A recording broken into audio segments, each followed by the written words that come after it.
Hello বন্ধুরা, welcome to my channel biker Victor. কেমন আছো তোমরা সবাই? আশা করি ভালোই আছো। তো বন্ধুরা, আজকের এই ভিডিওতে আমি তোমাদের কল্যাণী মোড় ও বড়জগলি মোড়ের ওভারপাসের কাজের আপডেট দেবো। তো তোমাদের কাছে একটাই রিকোয়েস্ট, তোমরা কিন্তু অবশ্যই আজকের এই ভিডিওটা শেষ পর্যন্ত দেখবে। তার কারণ হচ্ছে এই বড়জগলি মোড়ের ওভারপাস কিন্তু চালু হয়ে গেছে। তো চালু হওয়ার পরে আর কি কাজ হচ্ছে সেটা দেখাবো। এছাড়াও কল্যাণী মোড়ের ওভারপাসের কাজ কিন্তু খুবই জোর কদমে চলছে, অনেক কাজ এগিয়ে গেছে, যেটা দেখে তোমরা খুবই খুশি হয়ে যাবে। তো তোমাদের যদি আজকের এই ভিডিওটা ভালো লাগে তাহলে অবশ্যই লাইক ও কমেন্ট করে অবশ্যই জানাবে।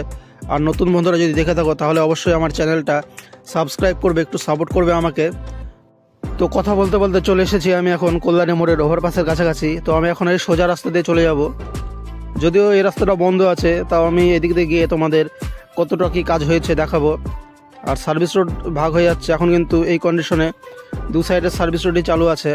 কিন্তু বাদিকের সার্ভিস রোডটা কিন্তু সামনে যে কল্যাণী মোড়ের ওভারপাসের নিচ দিয়ে কিন্তু এই আন্ডারপাস দিয়ে আবার এই ডান দিকের সার্ভিস রোডটা ধরতে হচ্ছে। পুরোপুরি রাস্তাটা চালু হয়নি, পরে দেখাচ্ছি আমি তোমাদের। আর এদিকে দেখো, এদিকে দেখছি কাজটা অনেক এগিয়ে গেছে দেখছি, মানে বিশাল কাজ হয়েছে। আমি তো দেখে অবাক হয়ে গেলাম। মানে আমি যখন 22-23 দিন আগে এসেছিলাম তখন বলেছিলাম যে প্রায় 1.5-2 মাস তো লাগবে এই কাজ কমপ্লিট হতে। তো দেখছি অনেকটা এগিয়ে গেছে, 1.5 মাসের আগে মনে হচ্ছে কাজ কমপ্লিট হয়ে যাবে।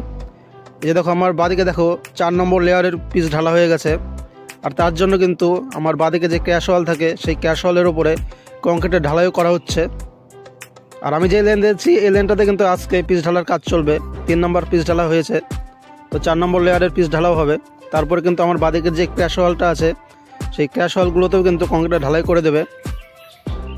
এই যে আমার ডান দিকে লক্ষ্য করো, এদিকে কিন্তু এই যে এনারা দাগ টেনে রেখেছে আমাদের কাজের হিসাব মতো। আর এই যে দেখো সব রোলার, পিচ ঢালার মেশিনও সব এসেছে, সব আজকেই কাজ শুরু হবে। তো আমি এখন এখানটায় দাঁড়াবো, দাঁড়িয়ে তোমাদের একটু ভালো করে দেখাবো। আমার যে সামনে ব্যক্তিটা আছে এনার কাছে জিজ্ঞাসা করেছিলাম যে কতদিন লাগবে চালু হতে, বললো 12-13 দিন তো লাগতেই পারে। তো আমারও তাই মনে হচ্ছে আরও তাড়াতাড়ি হয়ে যেতে পারে। এখন যে কন্ডিশনে কাজ চলছে খুবই জোর কদমে চলছে, রাত দিন এনারা কাজ করছে। তো এখন ডেট দেওয়া ভুল হয়ে যাবে। আর এই যে দেখো এদিক থেকে অ্যালাইনমেন্টের কাজও হয়ে গেছে, এই র্যাম্প রোডের ও ওভারপাসের অ্যালাইনমেন্টের অংশ জোড়া দেওয়া হয়ে গেছে। আর ওই পাশ থেকে দেখা যাচ্ছে ওই পাশের র্যাম্প রোডের কাজ, ওইদিকেও যাবো তোমাদের একটু বাদে গিয়ে ভালো করে দেখাবো। আর আমার বাদিকের লেনটাতে দেখো, বাদিকের লেনেও কিন্তু এই র্যাম্প রোডের সঙ্গে এই ওভারপাসের অ্যালাইনমেন্টের কিন্তু যোগ করা হয়ে গেছে। এখন শুধু কিছু কুচো পাথর ও পিচ দিয়ে কিন্তু লেভেল করে দেবে। তো চলো ওই পাশের র্যাম্প রোডের দিকে যাওয়া যাক। তো চলে এলাম আমি আবার বাদিকের সার্ভিস রোডে, ওই পাশে র্যাম্প রোডে যাওয়ার জন্য। আর আমার ডান দিকে দেখো, ডান দিকে কিন্তু ক্যাশ ওয়ালের ওপরে কংক্রিটের ঢালাই করছে। সামনে একটা ক্রেন দিয়ে দেখো একটা মানে ব্যক্তি ঝুলে কাজ করছে সুন্দর আরামে বসে। আর আমার ডান দিকে দেখো, এদিকেও কিন্তু একদম আধুনিকভাবে কংক্রিটের ঢালাই করছে।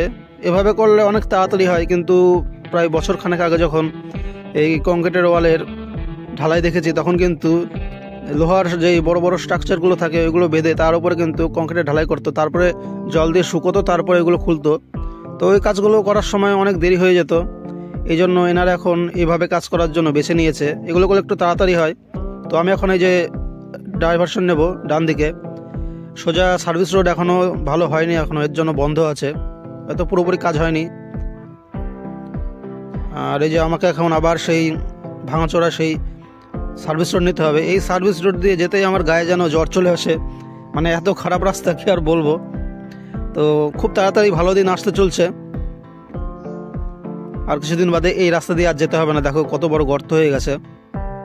আর আজকের দিনটা আমার পক্ষে ভালোই ছিল, রানাঘাটেও আজকে জ্যাম পাইনি, তারপরে চাকদহ বিরহইতেও অতটা জ্যাম পাইনি। আর আজকে এখানটাও দেখছি মানে ফাঁকাই আছে, এখন ফাঁকাই থাকবে। তার কারণ হচ্ছে আগে যখন এখানে সব বড় ট্রাকগুলো আসতো, ফ্লাই অ্যাশ, বালি, মাটি, তারপরে অন্যান্য সব ম্যাটেরিয়াল নিয়ে আসতো, এর জন্য আরও ভিড় লেগে থাকতো।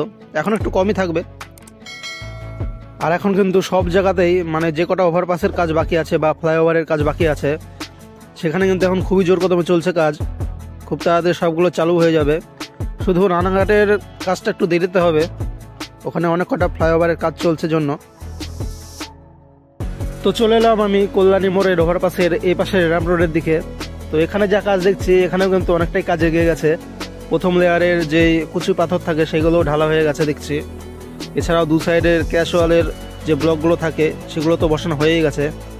আর আজকে এখানে প্রচুর লোক দেখছি, এখানে আজকে মানে খুবই জোর কদমে কাজ হবে জন্য আমি এতদিন ধরে যে আপডেট দিচ্ছি কোনো জায়গায় এত লোক দেখতে পাইনি আমি কাজের জন্য। আর আমার বাদিকে দেখো, এদিকেও কিন্তু দ্বিতীয় লেয়ারের পিচের পাথর ঢালা হয়ে গেছে দেখছি। এদিকে সব NHAI কর্তৃপক্ষরাও আছে। আর আমার ডান দিকের যে ক্যাশওয়ালের ব্লকগুলো আছে সেগুলোকে কিন্তু নিচ থেকে কংক্রিট ঢালাই করে ভালো করে সেটিং করছে ওই মেশিন দিয়ে। আর আমার বাদিকে দেখো, এই যে সামনে একটা আলোর ব্যবস্থা করা হয়েছে। তোমাদের যেমন একটু আগে বললাম যে রাতের দিকেও কাজ হচ্ছে, কিন্তু সেই জন্য কিন্তু সবকটা ওভারপাসে চাকদহ, বিরোহী, তারপরে এই যে কল্যাণী মোড়ে রাতেও কাজ চলছে জন্য রাতের জন্য আলোর ব্যবস্থাও করা হয়েছে। এই যে দেখো কাটার মেশিন দিয়ে বা কি মেশিন বলে আমার যেটা জানা নেই, এটা দিয়ে কাজ করছে এখানটা একদম ভালো করে লেভেল করছে। আর এই যে দেখো ওভারপাসের সঙ্গে রাস্তায় অ্যালাইনমেন্টের যে কংক্রিটের ঢালাই করা হয় সেটার কাজও হয়ে গেছে, শুধু জল দিয়ে এখন ভেজানো হচ্ছে। প্রচুর লেবার আছে এখানে, তারপরে NHAI কর্তৃপক্ষরাও আছে, ইঞ্জিনিয়ার্সরাও আছে। তো এই জন্য এখানে বেশিক্ষণ দাঁড়ালাম না, বেশিক্ষণ দাঁড়িয়ে ভিডিওগ্রাফি করলে এনারা অসন্তুষ্ট হয়। এনাদের যখন মেশিন চলবে, কাজ চলবে, তখন ভিডিওগ্রাফি করতে বারণ করে। পরে তুমি এসে ভিডিও করো, তখন কিছু বলবে না যখন কাজ হবে না। এনাদের এটাই বক্তব্য। তো জানি না কীভাবে করে এনারা, হয়তো কোনো নিয়ম আছে হয়তো এনাদের। তো আমি এখন সোজা বড়জগলের দিকে এগোচ্ছি, কেউ স্কিপ করে যেও না, পুরো ভিডিওটা দেখে যেও। আর ভিডিওটাতে একটা লাইক ও কমেন্ট করে অবশ্যই জানিও। নতুন বন্ধুরা দেখে থাকলে অবশ্যই আমার চ্যানেলটা সাবস্ক্রাইব করে একটু সাপোর্ট করো আমাকে। তো চলে এসেছি আমি এখন বড়জগলের ওভারপাসের কাছে। এই যে উঠে পড়ছে এখন এই ওভারপাসের রাস্তায়। তো এদিকে যা কাজ দেখছি, এদিকে কিন্তু 2-4 লেনে এখনও ফাইনাল লেয়ারের পিচ দেওয়া হয়নি। তো সেটা দেওয়ার পরেই কিন্তু চারিদিকে যে ক্র্যাশওয়াল আছে সেগুলোতে কিন্তু সাদা কালো পেন্টিং করা হবে। আর দেখছি এদিকে স্ট্রিট লাইট লাগানো হয়ে গেছে, সামান্য কিছু নিচের দিকে বাকি আছে লাগানো। তো খুব তাড়াতাড়ি কাজ হয়ে গেছে দেখছি, খুবই জোর কদমে চলছে কাজ। আর এই ওভারপাস দিয়ে যেতে খুবই ভালো লাগছে বন্ধুরা।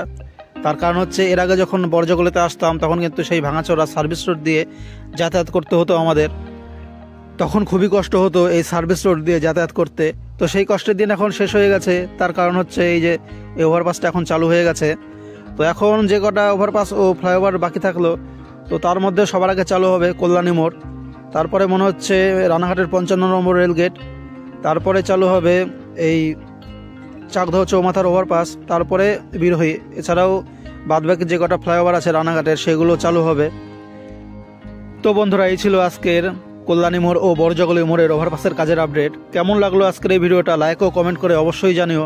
আর নতুন বন্ধুরা যদি দেখে থাকো তাহলে অবশ্যই আমার চ্যানেলটা সাবস্ক্রাইব করে একটু সাপোর্ট করো আমাকে। তো বাই বাই বন্ধুরা।